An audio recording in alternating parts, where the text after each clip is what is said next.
माशाल्लाह देखें जी, मोहम्मद ज़ीशान ये बड़ा हो रहा है, तो अल्लाह ताला इनको इसको नेक बनाए। ये देखें माशाल्लाह मेरा प्यारा बेटा मोहम्मद ज़ीशान, मोहम्मद फैज़ान और मोहम्मद ज़ीशान, ये माशाल्लाह देखें ये कितना क्यूट बच्चा है, खूबसूरत है कि ये मेरे साथ खेल रहा था, ये मेरे साथ खेल रहा है।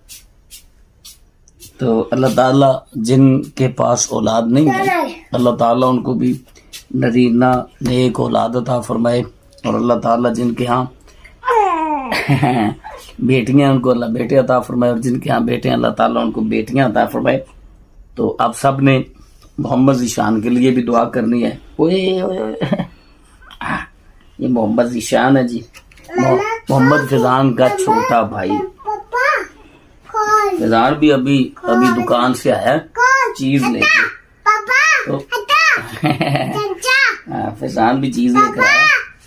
तो ये ज़ाहिर बच्चों का तो सारा दिन का काम ही ये है। तो ये माशाल्लाह मोहम्मद ज़ीशान है, मोहम्मद फैज़ान का छोटा भाई। तो इनके लिए दुआ जरूर किया करें।